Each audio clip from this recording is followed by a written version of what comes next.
Two family કેમ છો? મજામાં? જય માતાજી, જય મંગળ મહાદેવ. મહાદેવ તો અત્યારે જો આપણે આવી ગયા છીએ તળાજા ગયા હતા, કારણ કે હવારમાં થઈ ગયું હતું બહુ મોડું, એટલે ઇમરજન્સીમાં તળાજા વી ગયા. કેમ? અને મેડમ જો રસોઈ બનાવવાનું કામકાજ ચાલુ કરી દીધું છે. બનાવી છે રોટલી, શાક. શાનું બનાવ્યું છે? કે શેની શાક શાનું બનાવ્યું? તો બસ બીજું તો કાંઈ નહીં, કારણ કે કામ જ એવું હતું આપણે. અને જો એટલું આ કામ આપણે લઈને ગયા હતા અને માઇન્ડ કામ થયું, કારણ કે 9:30 વ્યાઈ ગયા હતા અને વાગી ગયા છે 1:45 થયો. 1:45 આપણે ઘરે આવ્યા. એટલું બધું કામ હતું, કારણ કે આજ કંટાળી ગયા એવું થયું. ને વરસાદ તો ગજબનો વરસાદ આજ છે, કારણ કે કાલે તો હાવ વાતાવરણ ચોખ્ખું હતું. આજે આગાહી છે અને વાવાઝોડાની પણ આગાહી છે. કેટલા વાગ્યા ચાલુ થાય છે અમારા મેડમ કહે છે, એ ટીવી જોતા હતા. કેટલા વાગ્યા વાવાઝોડું ચાલુ થવાનું?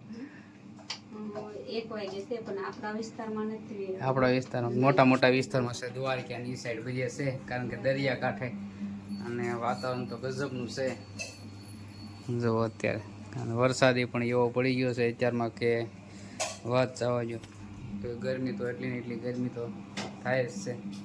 મેડમ અમારા પલ્લી ગયા આખા જો રસોડામાં. તો કેમ બહુ ગરમી થાય ને? કાવ્યા બેનને મોકલ્યા છે સ્કૂલ આજે. વહી ગઈ કઈ કહેતી હતી? રોતા રોતા ગયા.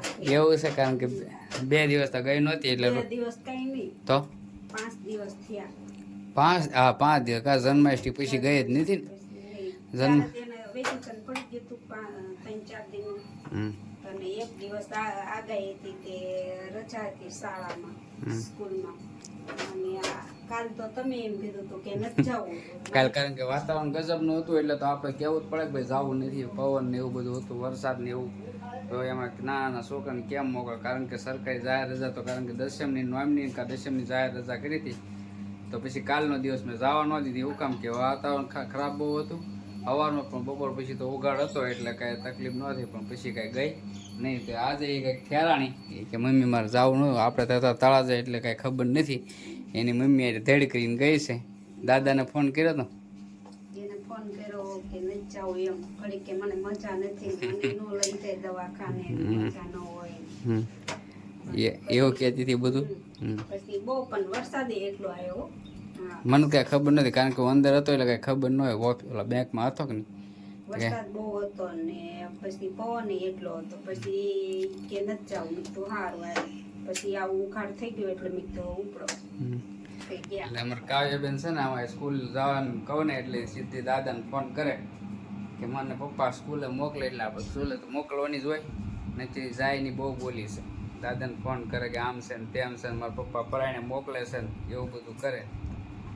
કાંઈ વાંધો નહીં, મેં ફોન કરીને ધમકી આપી દીધી કે એને સ્કૂલ મોકલી જ દે છે, ઘરે રાખવાની થતી જ નથી. તો જ જાય, નથી પછી રેહીને બેસી જાય ને પછી આખો દી મોબાઈલ જોયા કરે, લેશન બેસીને કાંઈ કરે ને. તો બસ બીજું તો કાંઈ નહીં. હવે આપણે થોડાક ફ્રેશ થઈ જાય, હાથ પગને એવું ધોઈ નાખવી અને બપોરા કરવા બેસી જાય. રોટલી બને છે, તો વિડીયોમાં કન્ટિન્યુ બન્યા રહીજો. ને વિડીયો કેવો લાગે, જો નવા હોય તો સબસ્ક્રાઈબ કરી નાખજો ખાસ કરીને. બસ આપણે હવે ટૂંક સમયની અંદર ચેનલ મોનિટાઈઝ થઈ જશે.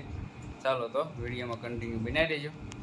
બેસી ગયા છીએ જો અત્યારે બપોરા કરવા, અને મેડમ અત્યારે આપણને આપી રહ્યા છે. કેમ મેડમ? બહુ ભૂખ લાગી? ભૂખ લાગી નથી લાગતી? 2 દિવસ હતા, કારણ કે 8માં વધારે ખવાઈ ગયું કે નહીં બધું, એટલે 2 દિવસ તને બનાવ્યા છે. દાળ અને ભાત ને રોટલી. અને આપણે શાકનું પૂછ્યું તો એ દાંત કાઢતી હતી, એટલે શાક બનાવ્યું નથી. નથી બનાવ્યું? શાક નથી બનાવ્યું. આ શું છે? ઘઉંની બરફી. જો ઘઉંની બરફી આપણે પાવઠીથી લાવ્યા હતા ને એ. અને આ છે લીંબુનું આથણું, છાશ અને કાસા મરચાં છે. મારી હાટું આદુ ન લઈ તો આપણે ફટાફટ આદુ લઈએ, કારણ કે એ ખાવાનું કાઢે તે આપણે આદુ લઈ આવી. કારણ કે આપણે આદુ તો જોવે. તો જો આપણા માટે સ્પેશિયલ આદુ. અને કોણ કોણ આદુના લવર છે આપણને કહેજો.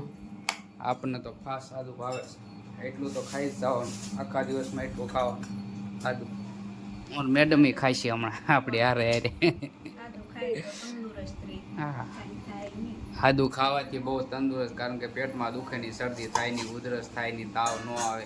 આદુ ખાવ તો હદે એ ખાવાનું, નકર નહીં ખાવાનું. કેમ હદે એને ખાવાનું, નહીતર તો ભાઈ પેટમાં બળવા મને નક્કી ન રહે આમાં કંઈ. એટલે આપણે તો ખાઈએ છીએ પહેલેથી, એટલે ખાવાનું આદુ. અને આપણે અમારા ઘનશ્યામભાઈ છે ને અન્નપૂર્ણાવાળા એમ કહેતા હતા કે 500 આદુ તમે ખાઈ જાઓ એમ. 500 આદુ તો ખાવાનું જ, આપણે 15 દિવસે 500 આદુ ખાઈ જાઓ. આદુમાં બહુ મજા આવે, કારણ કે ક્યારે તાવ ન હોય, પેટમાં ન દુખે, પછી ઉધરસ ન થાય અને મજા આવે ખાવાની. તો હાલો બધાય, દાળ ભાત રોટલી અને લીંબુનું હાથમાં બીજી વખત તમને કહી દઉં. અને કાચા કાચા મરચાં છે, દેશી મરચાં છે વાડીના, જોવો તમે. હા, તળેલા મરચાં નહીં ખાવાના, નહીં ખાવાના, નહીં ખાવાના. ક્યારે તળેલા મરચાં નહીં ખાવાના, નહીં તળેલા મરચાં નહીં ખાવાના. પછી બહારની વસ્તુ બહુ નહીં ખાવાની. કેમ ઘરે બનાવેલું બધું ખાવાનું, અડદની દાળ, રોટલા, પછી બધું દેશી હે. હા, કઠોળ બધું ખાવાનું, કઠોળ ખાવાનું. કઠોળ બહુ ભાવે, કઠોળ અમારા મેડમને બહુ ભાવે, એટલે કઠોળ બઠોળ બધું ખાવાનું. બાકી પંજાબી ચાઇનીઝ જેવું નહીં ખાવાનું, જેવું આપણને ન ભાવે. જો આ છે ને, આ હું તમને બતાવું ને, આ છે ઘઉંના લોટની બરફી. શેની? ઘઉંના લોટની બરફી છે. કારણ કે આ ખાવાથી આપણને કોઈ તકલીફ ન થાય, નો તાવ, શરદી, ઉધરસ કોઈ વસ્તુ કાંઈ થાય નહીં. અને ઓલી તો લાહની બનાવેલી આવે ને, શેની બનાવેલી આવે? લાહની, ડુપ્લિકેટ માવાની બનાવેલી આવે, એટલે એ ખવાય નહીં. આ ઘઉંના લોટની બરફી બહુ મસ્ત મળે છે, અમારા પાવટી કાકા બનાવે. સુપર આઈટમ ઉપર જન્માષ્ટમી ઉપર એમ લાવ્યા હતા, 1 કિલો ખાઈ ગયા, થોડીક રહી. અને કારણ કે આવી દેશી વસ્તુ ખવાય, મોહનથાળ છે એ બધી વસ્તુ ખવાય. અને બીજી આડીવળી વસ્તુ ખાઈએ આ સમયમાં, એટલે આપણે માંદા પડવી. કારણ કે વરસાદનું વાતાવરણ, ક્યારેક વરસાદ આવે, ક્યારેક તડકો, એટલે બહુ દવાખાનામાં ગરદી. કેમ કેટલી ગરદી છે દવાખાનામાં, આપણે ગયા હતા ખબર? કારણ કે ત્યાં રોગચાળો એવો છે ને, એટલે આડાવળું કાંઈ કોઈ વસ્તુ ખવાય નહીં. અને અમારા દીકુબેન આવી ગયા છે. શું લઈને આવ્યા દીકુબેન? લે, આ તો જો કેટલી વસ્તુ થઈ ગઈ, દાળ ભાત ને બરફી ને ભજીયા. મહેમાન આવ્યા દીકુ? કોણ છે? આવ્યા સતુભાઈને વી ગયા? તો અમારે એક સતુબેન આવેલા છે, હમણાં બે આવશે. ક્યારે આવ્યા હતા હે? હા, એ અમારે બેન એક રિહાઈ ગયેલા છે, નહીં આવે. તો હાલો આપણે જો ફટાફટ ગરમ ગરમ ભજીયા આવી ગયા છે બાજુમાંથી. અમારા દીકુબેન દઈ ગયા છે ગરમ ગરમ ભજીયા, દાળ ભાત, શાક, રોટલી. હાલો તો ફટાફટ આપણે જમી લઈએ. તો વિડીયો ગમે તો લાઈક કરજો, શેર કરજો, કોમેન્ટ કરજો. કારણ કે આપણે આ ફેમિલી વ્લોગ 2, 3, 4, 5 દિવસ તો નહોતો બને. કારણ કે જન્માષ્ટમીના એના આપણે મેળાના અને શીતળામાના મેળાના અને જન્માષ્ટમી ઉત્સવ આપણા ગામમાં ઉજવે, બધા આપણે વ્લોગ બનાવ્યા હતા. કારણ કે આ ફેમિલી વ્લોગ બનાવ્યો નહોતો, આજથી આપણે ચાલુ પાછો કન્ટિન્યુ કરી દીધો છે. અને આજે વ્લોગ આપણે મૂક્યો નહોતો, કારણ કે કાલે હતું થોડુંક કામ, એટલે વહી ગયા હતા બહાર. તો બસ બીજું તો કાંઈ નહીં. હાલો તો આપણે બપોરા કરી લઈને, હાલો બધા બપોરા કરવા. આપણે તો અત્યારે ખાઈને ઊભા થઈ ગયા છીએ. મેડમ હજી કામકાજ, હા, આપણે બધું મૂકવાનું. હા, એવું બધું બહુ આવડે. કેમ? તો હાલો હવે કરી દઈએ ઘડીક આરામ. વાગી ગયો છે 1:30 વાગી ગયો છે. ને હમણાં તો બસ હવે વેકેશન ખોલવાની 4-5 દિવસની વાર છે, પછી ઉડી જવાનું છે કામે. પણ એક કારખાનેથી ફોન આવ્યો છે, તો અહીંયા આપણે જઈશું ટ્રાય મારવા. કેમ થાય કેમ નહીં હોય જોઈ. નહીંતર પછી આપણા કારખાને બેસી જઈશું. વેકેશન ખુલે એટલે વેકેશન ખુલી જવાનું છે 3 થી 4 તારીખ ભાદરવી અમાર. પછી આપણે વેકેશન ખુલી જવાનું છે, ત્યારે આપણે બેસી જઈશું કામે. આવવાને ઘડીક આરામ કરી લઈએ. આરામ કરી કાઢીને પછી જવાનું છે પાછું તળાજા જવાનું છે. અમારે કાવ્યાબેન આવે તો કાવ્યાબેનને લઈને જવાનું છે આટો મરાવા. તો બસ હાલો હવે કરી દેવી આરામ. કાવ્યાબેન આવ્યા છે સ્કૂલેથી ઘરે. કાકા લેવા આવ્યો હતો ને ચા પાણી આપણે પી લીધા છે. અને હવે જવું છે આપણે તળાજા શાકભાજી લેવા. કેમ શું લાવવાનું છે?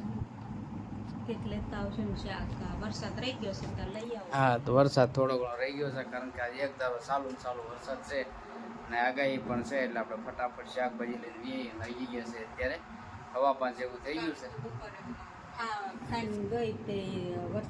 વરસાદ ચાલુ થઈ ગયો બેટા? ક્યાં પહોંચી તું? ત્યારે આવ્યો હતો પછી પલ્લી ગઈ હતી નહીં છત્રી લેતી ગઈ હતી હે તો બસ હાલો આપણે જઈએ ફટાફટ તળાજા અને શાકભાજી લઈને એ નીચે પાછો વરસાદ આવશે કારણ કે અંધારેલો તો છે જ તે તો હાલો આપણે નીકળવી સીધા તળાજા બતાવું તમને વરસાદ અંધારેલો છે કે નહીં જો કેટલો અંધારેલો છે એટલે આપણે ફટાફટ નીકળી જઈએ ત્યાં આવી જશે પછી વરસાદ આવી જાય છે ચાલો તો જો આપણે કાવ્યા આટલું ભેળ લેવા આવ્યા છીએ તળાજા કારણ કે કાવ્યાએ પાર્સલ ભેળ મગાવી રાજુભાઈને આવીએ છે બહુ મસ્ત ભેળ બનાવે અહીંયા કનૈયા ભેળ અને બસ હવે સીધા નીકળીએ આપણે ઘરે ભેળ પાર્સલ લઈને અને બહુ મસ્ત ભેળ બનાવે આપણે ગાંધીના પૂતળા પાસે તો ફટાફટ કારણ કે વરસાદ અંધારેલો છે તો ફટાફટ નીકળી જઈએ ઘરે ચાલો થાય છે અત્યારે ભોળાનાથના દર્શન કરવા અને નદીમાં પાણી આવ્યું તમને બતાવો હમણાં કેટલું ડેમમાં પાણી છે વિડીયોમાં કન્ટિન્યુ બનાવી રહીજો હા જો આ થાંભલો હાથ પડી ગયો લાઇટ હતી નહીં બટા સવારમાં થાંભલો પડી ગયો એટલું પાણી આવ્યું કારણ કે પાણી તો એટલું બધું કાંઈ આવ્યું નથી પણ એટલું બધું પહેલી વખત એટલું આવ્યું કાકા સોમામાં એ પહેલાં એક વખત આવ્યું હતું પણ થોડુંક હતું વિડીયોમાં કન્ટિન્યુ બનાવી રહીજો આપણે જઈએ ત્યારે ડેમની નજીક અને ભોળાનાથે દર્શન કરવા જો કેટલું પાણી છે કહીએ જોઈ આઈન પાલજે બટા ખારામાં કેટલું પાણી આવેલું છે આ અમારા ગામનો ખારો જોવો આ ખારા હા અને આ જો અત્યારે ડેમ ઓવરફ્લો થઈ ગયો છે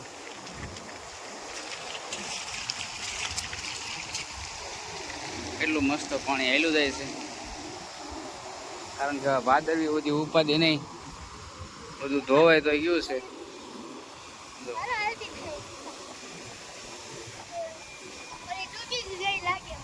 કોણ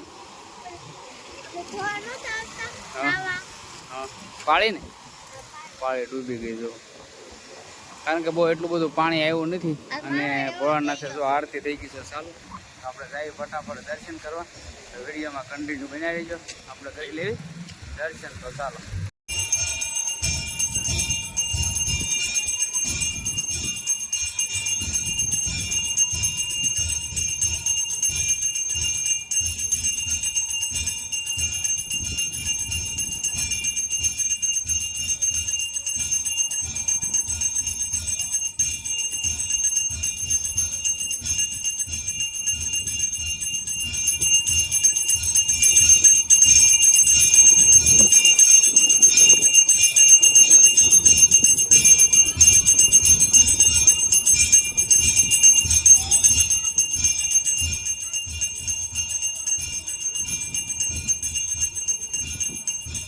આપણે તો ફટાફટ દર્શન કરી નીકળી ગયા કારણ કે આરતીનો સમય હતો અને ચપ્પલ કરીને જવા દીધા હતા ઘરે અમારા કાવ્યાબેન રહી ગયા છે થોડાક પાછા આપણે ફટાફટ હવે નીકળી જઈએ ઘરે અને રસોઈ બની ગઈ છે અમે ચિરાગભાઈ જાય છે ગાડી પાછળ વયા જાય તો બસ ચાલો વિડીયોમાં કન્ટિન્યુ બનાવી દઈએ તો બે ગયા છીએ જો અત્યારે વાળું કરવા અમારા કાવ્યાબેન ને બધાય સપોર્ટ કરવા મીણા છે એક રોટલી ખાવાની અમારે કાવ્યાબેન ને એક રોટલી ખાવાની છે ને ભજીયા તો બપોરના છે એટલે ભજીયા આપણે ખાવાના નથી કાવ્યાબેન અમારે કાવ્યાબેન ને ભગુડા જવાનું છે કેદી જવાનું સોમવારે અમારે કાવ્યાબેન ભગુડા કેવાક જાય છે આપણે જોઈશું શનિવારે અને અત્યારે બનાવ્યું છે હવે શું બનાવ્યું ફુલાવરનું શાક અને રોટલી બનાવી નાખ્યું છે અને સપોર્ટ થાય છે અમારે કાવ્યાબેન એક રોટલી ખાશે એવું કહે છે ને લીંબુનું હાથનું સાથે છે અને મૂળાના પાન અત્યારે મૂળા બહુ ભાવે ને તને બહુ શરદી છે અને કાવ્યાબેન ને